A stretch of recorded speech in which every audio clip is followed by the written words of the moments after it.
La cuina d'Espai 6, amb Òscar Tubert. Doncs avui farem unes sardines amb escabetx que veureu que no és tan difícil com sembla. Aquests són els ingredients per preparar-les.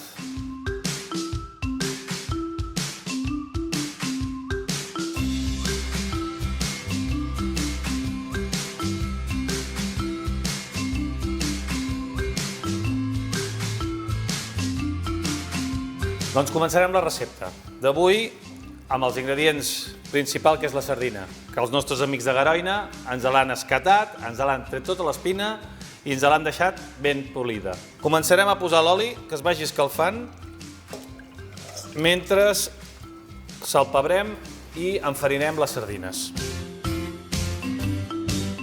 Un cop els hem enfarinat, començarem a fregir-los. Quan el tinguem ja fregit, comencem a treure'l i el reservem. En el mateix oli hi posarem els ingredients següents. Primer els alls. La ceba, quan la tireu, heu de tirar-la a poc, perquè com podeu veure, és la que fa més espuma i és la que es pot arribar a cremar. Quan comença a baixar l'escuma, el que farem serà tirar-hi la pastanaga. Remenarem, tirarem el bitxo, les herbes aromàtiques, tirarem el pebre vermell, remenarem perquè no se'ns cremi i tirarem el vinagre i l'aigua. Cuinarem uns 5 minuts.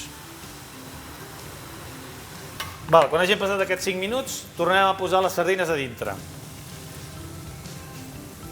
Cuinarem 3 minuts i deixarem reposar 24 hores a la nevera i ja es podran consumir.